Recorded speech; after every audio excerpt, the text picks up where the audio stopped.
মুহররম মাস হিজরি সনের প্রথম মাস। এ মাস সম্মানিত 4 মাসের মধ্যে সবচেয়ে মর্যাদাপূর্ণ মাস। সম্মানিত 4টি মাসের মধ্যে সবচেয়ে মর্যাদাপূর্ণ মাস হলো মুহররম মাস।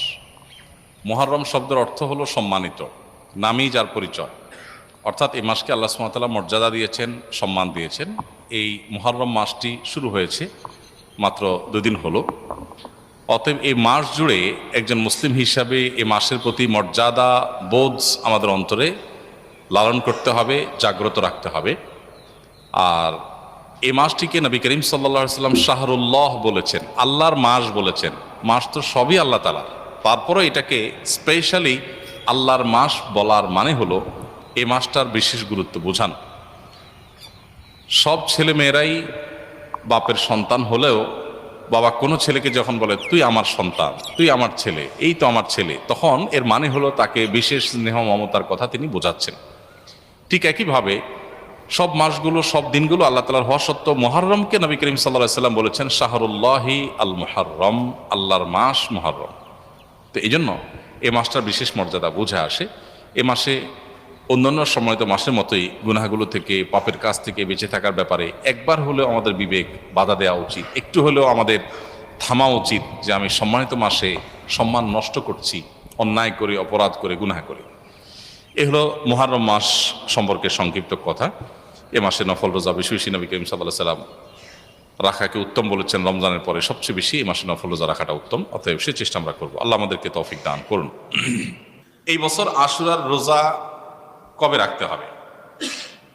এই বছর আশুরার রোজা রাখতে হবে। আর আশুরা রোজার ফজিলত কি, মর্যাদা কি? নবী করিম সাল্লাল্লাহু আলাইহি ওয়াসাল্লাম বলেছেন সিয়ামু ইয়াউমি আশুরা আহতাসিবু আলাল্লাহি আন ইউকাফিরা আস-সানাতাল্লাতী ক্বাবলাহা।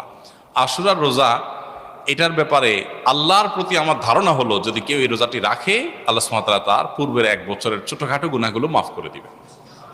বান্দার হক বান্দার কাছ থেকে মাফ নিতে হবে, কবিরা গুনাহ তওবা করতে হবে, ছোটখাটো গুনাহগুলো এই আমলের মাধ্যমে আল্লাহ সুবহানাহু ওয়া তাআলা মাফ করে দিবেন।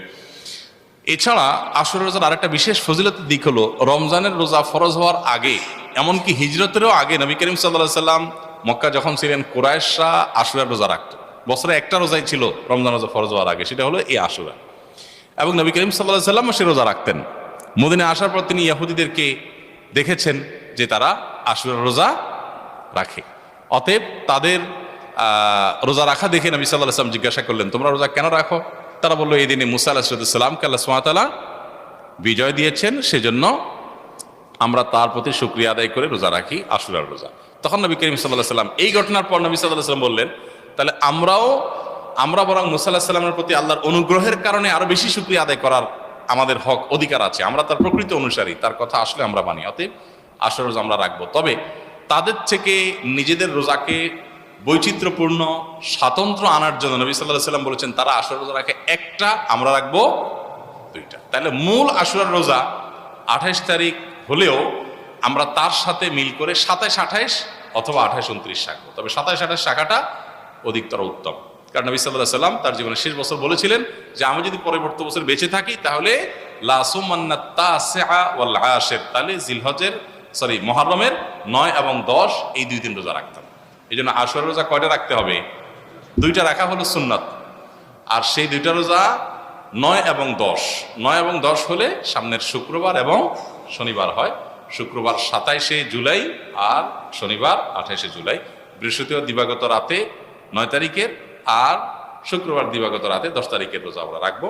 আর যদি অপশন নিতে না পারি, কারোর শুক্রবার অসুবিধা হয়, তাহলে সেক্ষেত্রে সে শনিবার এবং রবিবার রাখবে। এখন প্রশ্ন উঠতে পারে যে শুক্রবার রোজা রাখা তো হাদিসে নিষেধ আছে। এর উত্তর হলো যে শুক্রবারকে শুক্রবার হিসেবে রোজা রাখা নিষেধ, কিন্তু শুক্রবারে অন্য কোনো অকেশন এসে পড়লে, রমজান মাস শুক্রবারে পড়লে আপনি রোজা রাখবেন না। অতএব সেই হিসাবে আশুরার রোজার